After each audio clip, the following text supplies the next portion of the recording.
79 स्वाधीनता दिवस पर परम आदरणीय आज के मुख्य अतिथि श्री धर्मपाल जी, भूतपूर्व सैनिक,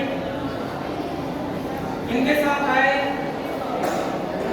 पंकज कुंडीर जी जो फिलहाल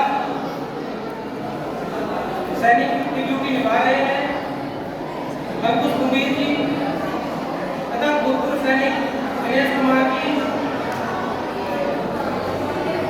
अभिभावकगण, समिति के सदस्य, समस्त शिक्षक शिक्षिकाएं एवं कर्मचारीगण तथा मेरे प्यारे बच्चों, मैं डॉक्टर अमरजीत सिंह, डॉक्टर पूर्ण सिंह मेमोरियल इंटर कॉलेज विद्यालय परिवार की तरफ से 79वें स्वतंत्रता दिवस या स्वाधीनता दिवस पर आप सबका हार्दिक अभिनंदन करता हूँ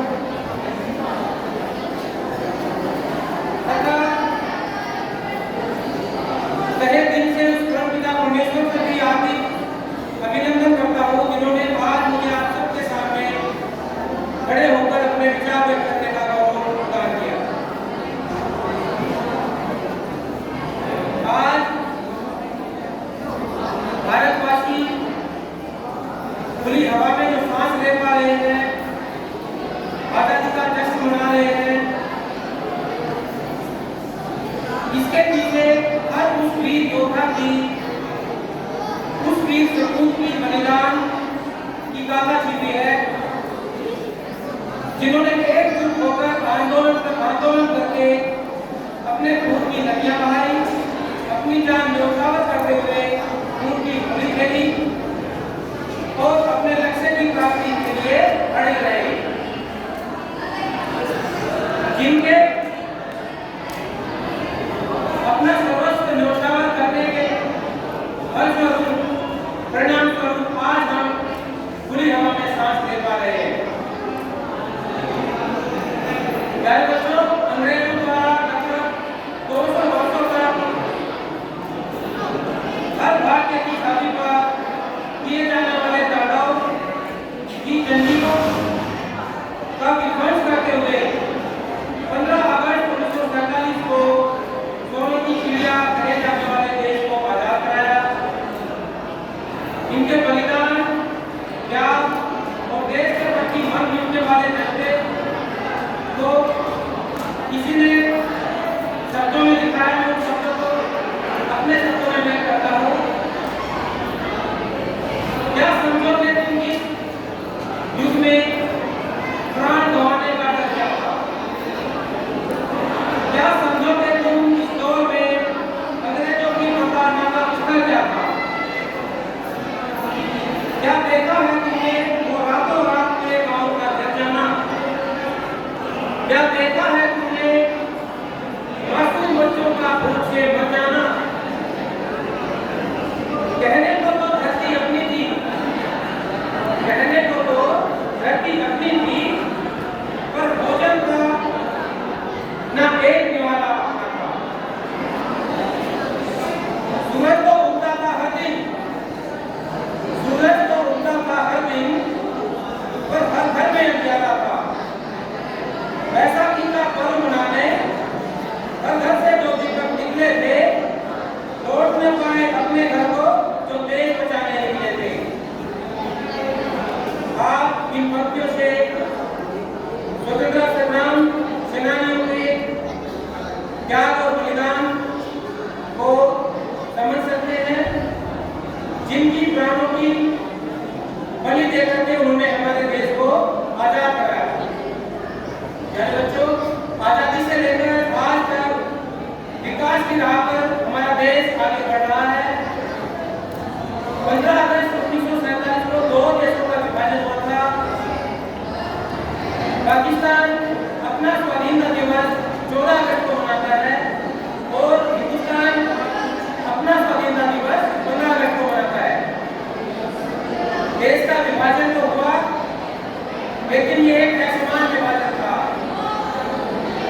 पैरामीटर क्या थे विभाजन के? पैरामीटर असमान थे। एक देश सेकुलर के नाम पर बना और एक देश अनसेकुलर के नाम पर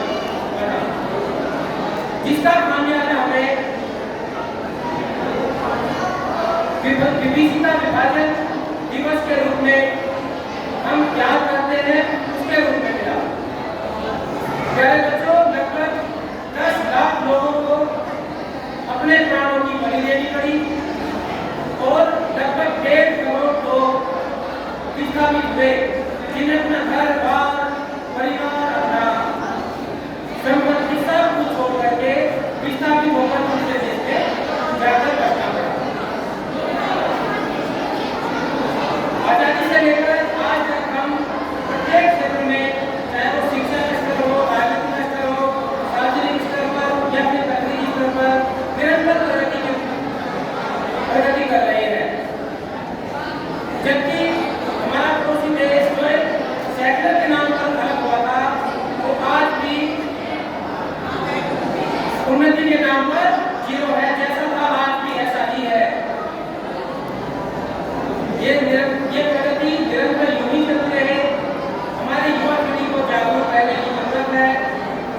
जो किसी सांप्रदायिकता, जातिवाद, भाषावाद के नाम पर जो कि एक बीमन की तरह हमारे नवयुवकों को या देश को खा रहा है, कि प्रत्येक देश में नुकसान करता है, उससे प्रभावित न होकर जागरूक रहकर निरंतर प्रगति पर चलता रहे, ऐसी हमारी युवा पीढ़ी को प्रयास करते रहना चाहिए और एकजुटता और भाईचारे का उदाहरण देना चाहिए हमारी युवा पीढ़ी को।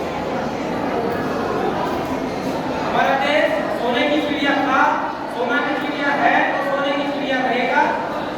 इसकी प्रत्येक भारतीय को इसके लिए प्रयासरत रहना चाहिए और एक भारत श्रेष्ठ भारत का संकल्प लेकर निरंतर उन्नति करनी चाहिए। इन्हीं के साथ मैं अपनी वाणी को विराम देता हूँ। जिन अतिथियों ने अपना मूल्यवान समय निकालकर आज ठाकुर फूल सिंह विद्यालय परिवार की शोभा बढ़ाई, मैं उनका आभार व्यक्त करता हूँ। प्यारे बच्चों ने संयम बनाए रखा। सांस्कृतिक समिति ने बहुत अच्छा प्रोग्राम छात्र छात्राओं की मदद से जो किया, उन सब बच्चों का भी आभार व्यक्त करता हूँ। और अंत में 79वें स्वाधीनता दिवस की पूरे विद्यालय परिवार और अतिथियों को फिर शुभकामनाएं।